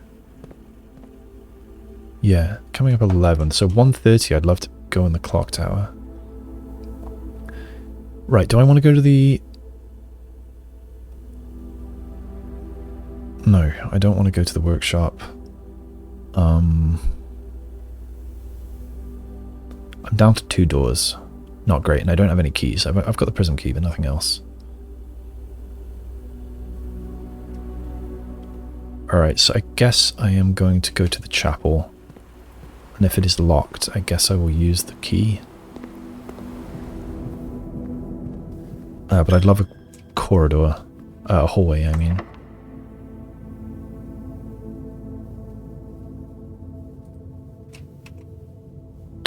Do I want the red rooms? Not really, I'd rather use that elsewhere. So go to the conference room, grab the money.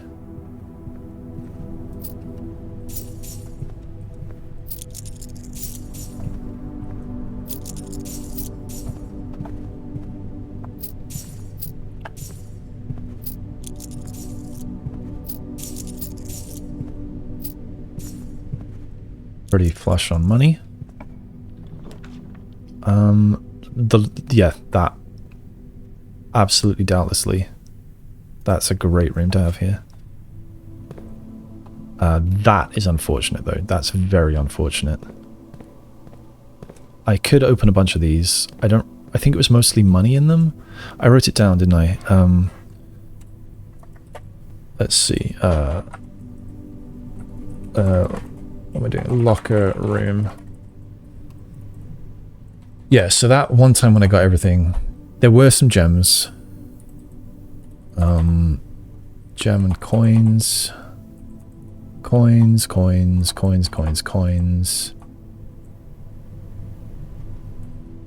Yeah, mostly coins and a few gems. And an item, running shoes. So, alright, well, let's grab these keys anyway.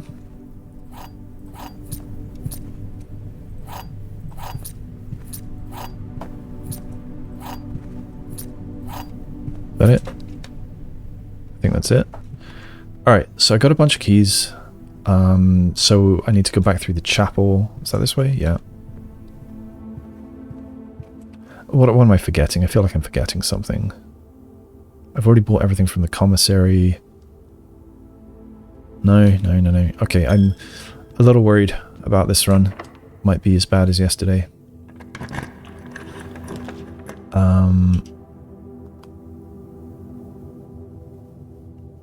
Well, I suppose it has to be Boudoir.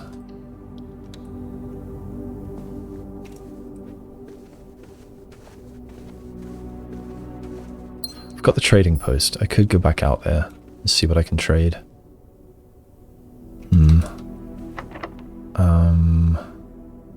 So this would be another bedroom if I use the special key. Do I want another bedroom? Oh wait, are there other rooms that count as bedrooms? The spare bedroom. And then found room, red rooms. So the maid's chamber is one of them. Dormitory I've still never had. But I wouldn't want that here. Okay, so I've had the bedroom. I haven't had servants' quarters. I haven't had bunk room. So there's a chance that it gives me 3 things that I can't, that are dead ends. So I want to use just a regular key. Right, archives has doors. Kitchen faces the wrong way. I have to take the archives. Oh man, today is it's not going well. I don't think there are ever items in here. Maybe I'm wrong, but I don't recall there being any recently. Alright, let's go north. Do I want another 3 red rooms? Probably not. So, regular key. Cloister of Lydia. Oh, I can't afford it. I've never had the dormitory, so I am a little tempted.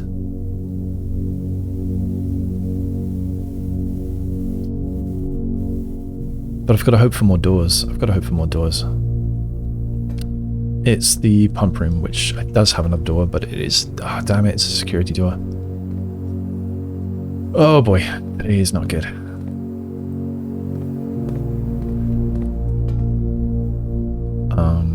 Alright, let's go this way. Okay, I don't have a choice. Is that car keys?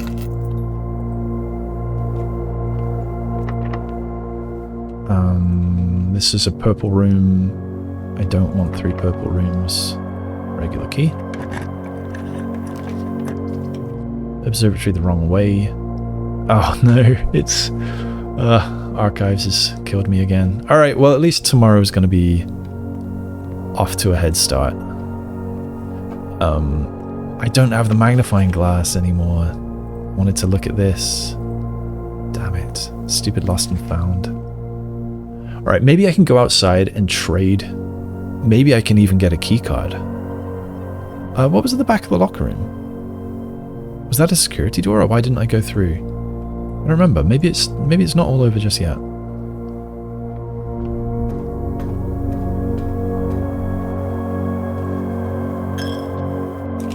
Where am I? Can I see? Oh, it is a security door. So I guess I'm going outside. Well, I should I don't know if I've already missed it, but I should look for a clock. Where is there a clock? Oh, there's a clock in here. Oh, it's only 11:15. So I guess I'm going to go outside.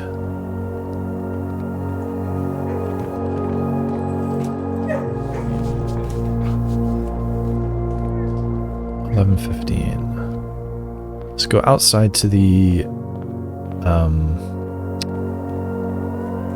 see if I can trade anything for the For the key card. And if I can, then there's more doors I can open. What do I have? I've got broken lever and sledgehammer, so I also would love to have a sledgehammer, broken lever. I would also love to have a battery pack. Okay. Metal detector, maybe. Salt shaker, maybe. Coupon book, probably not. Prism key for dice. Probably not, because I can't then trade them onwards. Broken lever, salt shaker, heck no. Coin purse for dice. Car keys. Compass. Right, I'll do that. Compass for car keys. So just going back and forth? Yeah. Okay, running shoes. No. Sleeping mask. Salt. Okay, let's do the salt shaker and then see what you'll give me for this. No. A regular key? I don't think so. No. No. No.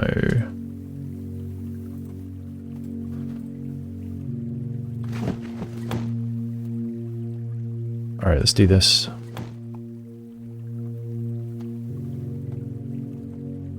Let's get a compass. And then what are you going to give me for the metal detector? Coupon book, come on. Car keys.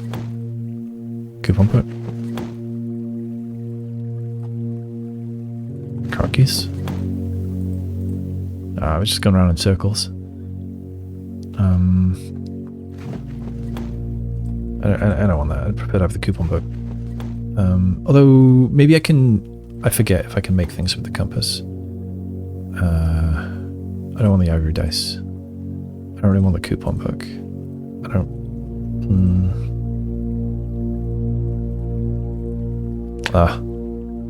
It's no good.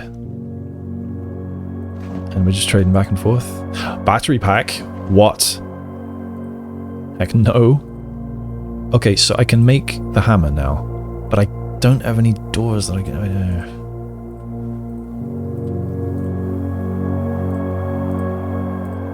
You can't use one of these at a security door, can you?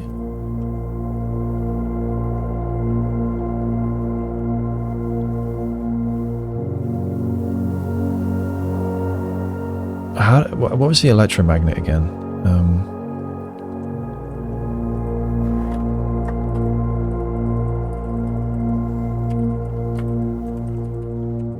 Compass plus battery. Do I have those? Wrong button. Yeah, I've got the compass and the battery. I could make the electromagnet. See what that does. Maybe it opens security doors. I know in real life you can often open locks with magnets because they're badly made. So security door there, and that's my only doors. Alright. Let's see what we can do.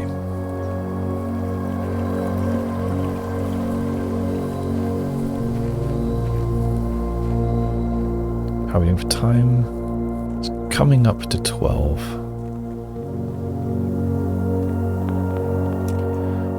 Right, so what am I doing first?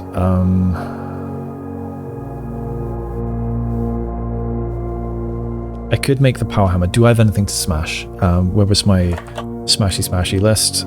Smash. Weight room. I don't have that today. I had it yesterday. Basement back wall. Oh! I want to do that.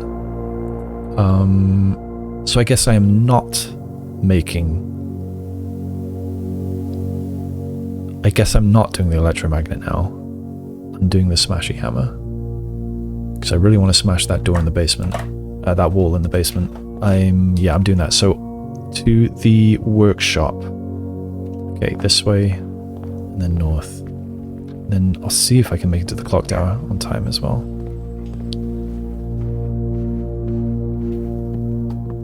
Okay, smashy hammer. Sledgehammer, battery, broken lever. Assemble.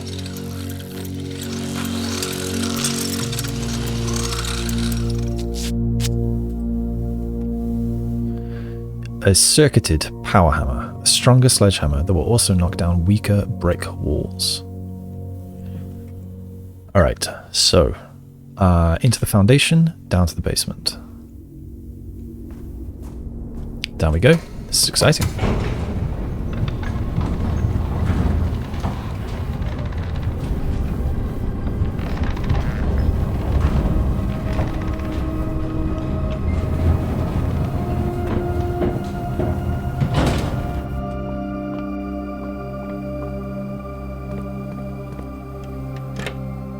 In we go. And to the back. This brick wall has met its match, I tell you. It has no idea what's here for it. Oh.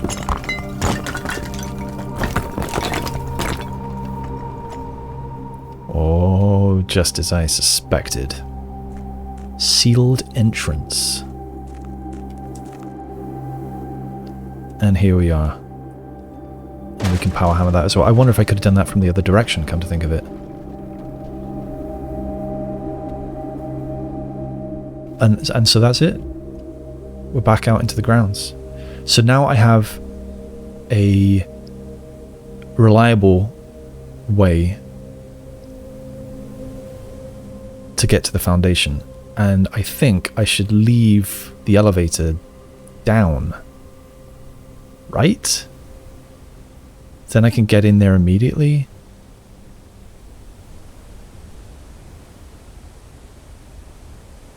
I think. I'm going to leave it down for now and see if that bothers me later. Can I throw another coin in here? I cannot. Let's see what you want to trade for a power hammer, since I've got nothing else to smash with it right now. Unless will it do more than I realize? I don't know. Let's walk through the house and see if it'll do anything else. How am I on time? I don't mind wasting another step to check the time. Okay, 12:15. Right.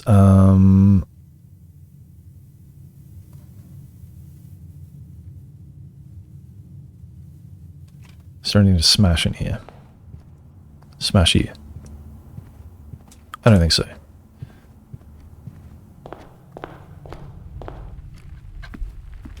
I could have found the time in here.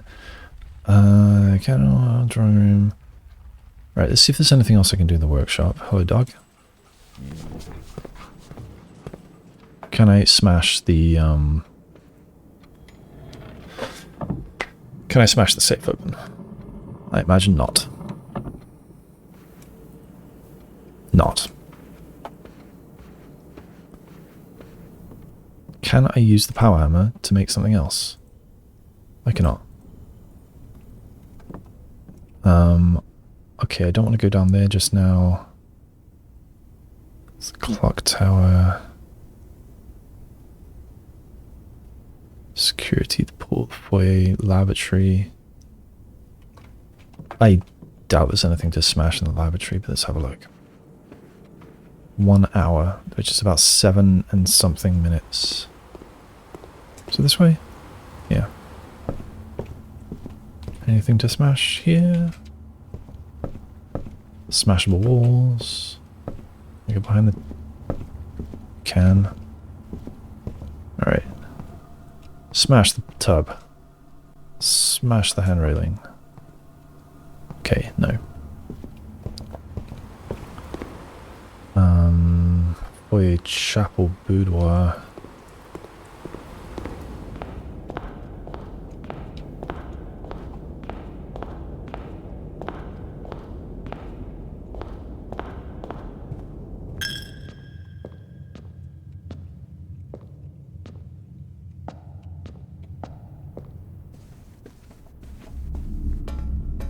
Archives.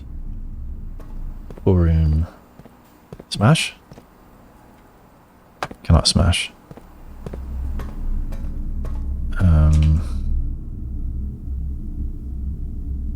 Alright, I don't think there's anything to do here. Alright, I'm going outside.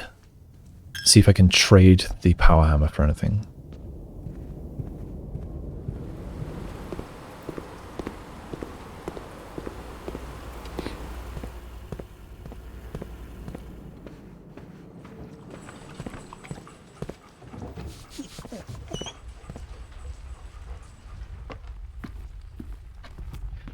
Don't think I'd noticed that dog bowl on the floor before. Just caught my eye then. Am I on time? Okay.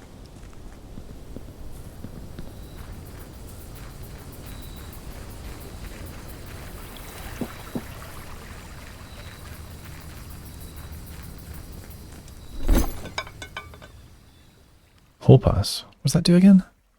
Trade. Metal detector.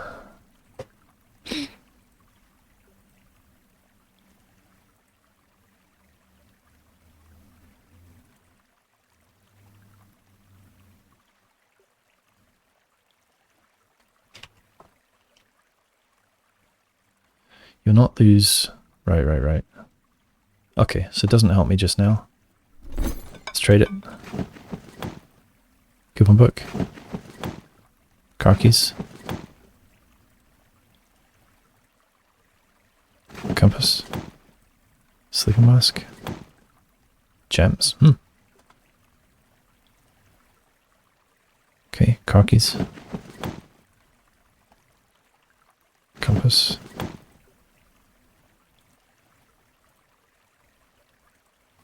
Alright, not useful, unfortunately. What did I end up with? Compass.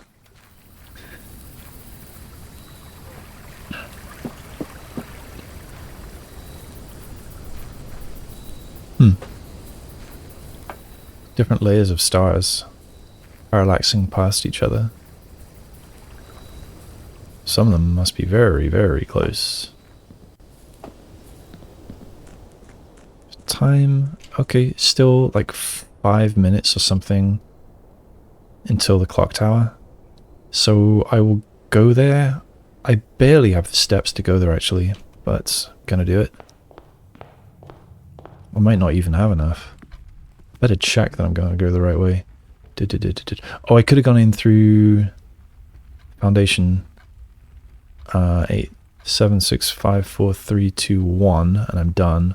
Or 7, 6, abandoned entrance 5, basement 4, foundation 3, 2, 1. That's actually worse.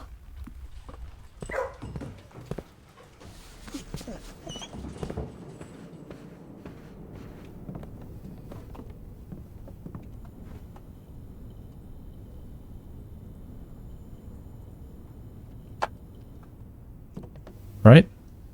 Right. I had 2 really bad days in a row. There's no button here, is there? Maybe from the back could bring it up? I haven't seen it from this angle before. Those are some weird white things there.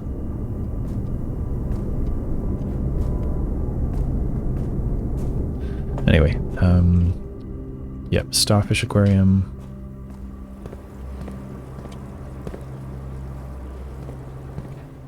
Pantry, clock tower. And I think we wait. Oh, I hadn't noticed that. So I need to open all the doors. And I'll get them up here, I guess. Alright, I'll go upstairs so I can see the time.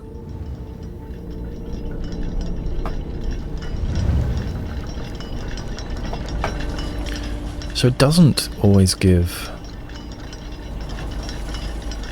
a silver what's it. I should have noticed this clue.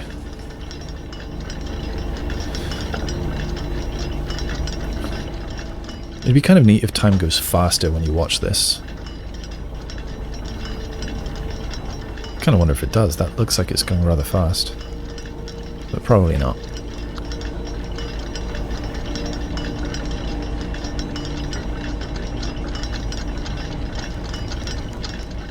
So we're about to find out if 1:30 does activate the secret room, if it's at night, or if it's only 1:30 in the day that does it.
Really?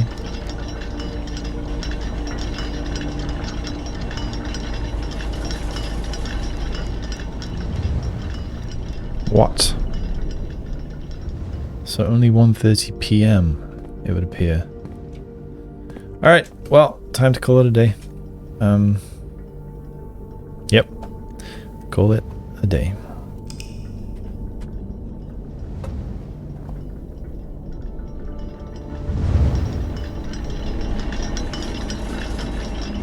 Red Inn.